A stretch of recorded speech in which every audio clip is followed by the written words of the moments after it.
En étudiant les personnalités, j'ai réalisé que c'est pas parce que les problèmes que l'on a sont en fait créés par notre personnalité qu'ils ne sont pas réels.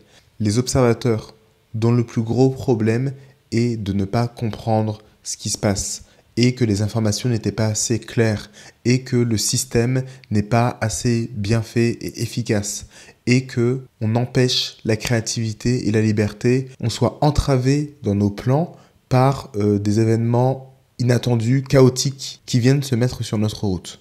Ou que l'on soit un décideur pour qui les plus gros problèmes seront que telle personne m'a mal parlé, et voilà ce que j'ai fait pour elle, et voilà comment est-ce qu'il m'a remercié, et je leur ai rien fait, ils me détestent, et je trouve pas ma place dans le groupe, et j'ai l'impression qu'ils m'aiment pas, et il s'en est pris à moi, juste parce que j'ai décidé de faire ça plutôt que ci, etc., etc. Tous ces problèmes-là sont effectivement réels. C'est pas nous qui les inventons, mais ils ne sont pas si graves que ça. Parce que justement, puisqu'ils sont réels, en fait, beaucoup d'autres personnes sont passées par exactement la même étape. Et pourtant, eux, ils ont à peine vu le problème, ils se sont dit « Ah oui, effectivement, c'est un peu gênant », et ils sont vite passés à autre chose, ils ont envie de régler, et ils ont continué leur route. Pour ensuite être bloqués sur un truc qui nous paraît être une futilité pas possible. Et quand on a un décideur, quand on est en plus un EJ, et quand en plus on a FE comme fonction dominante, notre plus gros problème à nous, qui sera effectivement réel, c'est qu'on va avoir l'impression de toujours devoir rendre tout le monde content, quitte à en oublier nos propres besoins. On va toujours devoir faire passer les autres avant nous, parce qu'on est un décideur extraverti, et on va devoir les rendre heureux et leur plaire, parce que notre fonction de décision, c'est le sentiment, c'est F. Et puisqu'ils passent leur temps à rendre tout le monde content, effectivement, ils vont en oublier leurs propres besoins. Donc, ils vont être très mauvais avec la pensée, ils vont être très mauvais avec la décision introvertie, ils vont détester devoir expliquer leurs raisons personnelles, ils vont détester devoir résoudre les choses par eux-mêmes, tout seuls, de la manière qui leur convienne à eux. Non, j'ai un problème, je vais être gentil avec tout le monde, comme ça, eux, ils vont pouvoir faire le travail à ma place. Vous faites tout ce qui est la partie pensée, problème, résolution, logique, etc. Moi, je vais faire toute la partie F et on va faire une fête et je vais ramener des cookies et ça va être trop cool et tout le monde sera content et de bonne humeur. Et du coup, quand j'aurai un problème, vous le réglerez pour moi. Mais au final, quand ils auront un problème, eh bien, on va tout de suite voir le déséquilibre entre FE et TI. On va voir qu'il y en a un qui est dominant et qu'ils vont toujours essayer de se réfugier dans cette fonction-là. On va voir que l'autre, ils l'ont pas, mais en même temps, ils vont avoir honte de pas l'avoir assez, donc ils vont essayer de faire ça comme s'ils l'avaient et qu'ils savaient un peu le faire, alors qu'en fait, pas du tout. C'est-à-dire que chez les EFJ, donc, avec FE, ça va être, non mais voilà, j'ai un problème, etc., mais c'est parce que j'ai voulu aider. J'étais là pour les gens. On m'a dit qu'on avait besoin de mon aide, donc moi, je me suis sacrifié pour la personne. Et d'ailleurs, aussi, je suis pas la seule. On est tous potentiellement capables de tomber dans ce piège-là. Parce que ces décisions extraverties, ils font partie du groupe. Donc non, c'est pas que moi. Tout le monde aurait pu se faire avoir, et on est tous ensemble, et beaucoup d'ailleurs d'autres gens ont fait la même chose. Je ne suis qu'une personne dans ce grand groupe-là, des gens qui ont été victimes de ce piège. Et ils vont aussi voir les réactions émotionnelles sur un spectre. Ils vont voir ce que les gens ressentent de manière large. Ok, cette personne-là, elle me soutient, cette personne-là, elle trouve ça drôle, cette personne-là, elle trouve ça triste. Les émotions de un peu tout le monde. Et de l'autre côté, puisque leur pensée introvertie inférieure, qui vont jamais expliquer leurs raisons personnelles, qui vont avoir du mal à faire marcher les choses, à avoir des raisons rationnelles, logiques, à débattre, à défendre leurs opinions, etc. Ils vont passer pour bêtes. Souvent, eux-mêmes se trouvent bêtes, se trouvent inaptes, se trouvent incapables.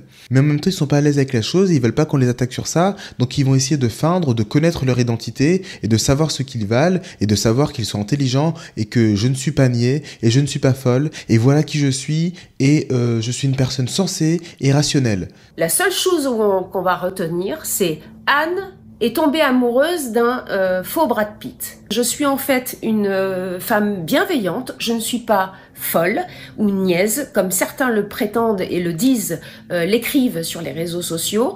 J'ai juste voulu aider une personne en croyant effectivement, je me suis fait avoir, je le reconnais, et c'est pour ça que j'ai témoigné, parce que je ne suis pas la seule dans ce cas-là. Alors peut-être pas pour cette somme-là, mais en tout cas, j'ai été arnaquée, je le reconnais, et maintenant vous savez qui je suis, et je l'assume. Et quand on analyse l'extrait complet, l'histoire complète, chacune des phrases qu'elle dit, etc., comme on a fait dans l'espace membre, on se rend compte que systématiquement, tout ce qu'elle dit est en fait lié à ses fonctions dominantes, ses fonctions inférieures et le déséquilibre qu'elle a entre les deux.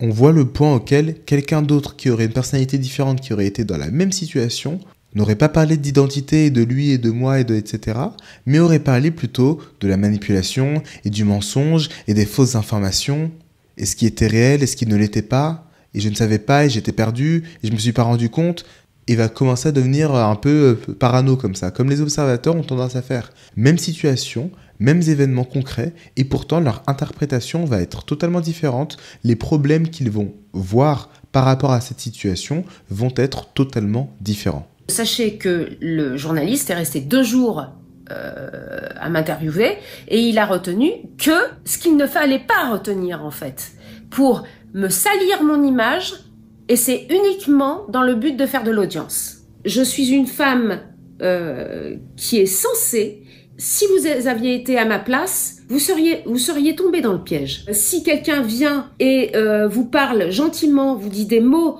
que vous n'avez jamais entendus de votre propre mari, des attentions, etc., eh ben oui, on tombe dedans. On tombe dedans. Je le mettais à la porte et il revenait par une autre fenêtre. On se dit, c'est pas possible que ce soit pas vrai. Et pourtant, je doutais au fond de moi. J'ai douté tellement de fois, sachez-le. Le faux docteur me disait, il a avalé tous les cachets suite à votre message, il est dans le coma, etc. Donc il a voulu se suicider, etc. J'étais fautive de ces actes et en fait, on me mettait la faute sur moi. Donc j'ai vécu un enfer et ça, je peux vous le dire. Et en fait, tous les décideurs sont les mêmes. Peu importe ce qui leur arrive, ils vont le voir comme des problèmes de décision et d'identité et de lui par rapport à moi et j'ai fait ça et eux ils disent ci, etc., etc. Et le monteur n'a gardé que les images qui me font passer pour telle personne alors que je ne suis pas cette personne-là et que moi au contraire je suis cette autre identité, etc., etc. Identité, Jean, lui, moi, systématiquement. Il y aura différentes variations. Les IP seront plus centrés sur eux-mêmes, les EJ vont beaucoup parler des autres, en gros, mais au final, on en revient toujours à la même chose. Parce que au-delà même des décideurs, tous les humains sont les mêmes. C'est-à-dire qu'on a tous une Anne en nous. On pourrait tous effectivement, comme elle le dit si bien, se faire avoir par Brad Pitt avec des photomontages ridicules. Non, pas du tout. Mais on pourrait tous se faire avoir par quelque chose qui, pour nous, paraît, mais non, mais tout le monde serait tombé dans le piège. Des choses plus ou moins développées, des choses plus ou moins fines. Mais on a tous un point faible qui n'est en fait un point faible que pour nous, mais que l'on va croire comme étant évidemment pour tout le monde quelque chose de très difficile et tout le monde se serait fait avoir dans cette situation, alors qu'en réalité, non, les autres ne se seraient pas fait avoir. Et tout comme vous ne seriez jamais tombé dans le panneau de Brad Pitt qui vient vous parler parce qu'il est à l'hôpital et qu'il a besoin d'argent, enfin... non, bien sûr que non, que tout le monde ne se serait pas fait avoir. Anne, je suis désolé, mais pas du tout, en fait. Qu'est-ce qu'elle raconte? Mais tout le monde se fait avoir, en revanche, quelque part.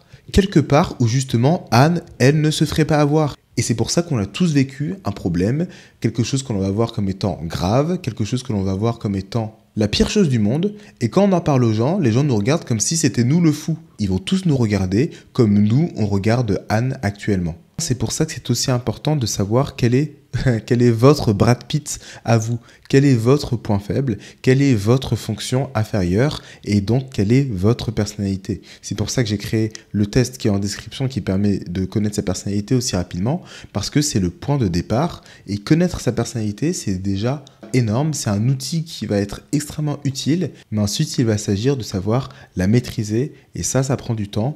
Il y a des dizaines et des dizaines de ressources sur cette chaîne, mais de toute manière, c'est quelque chose qui demande une vigilance permanente, un état d'esprit général que l'on va devoir adopter durant toute notre vie.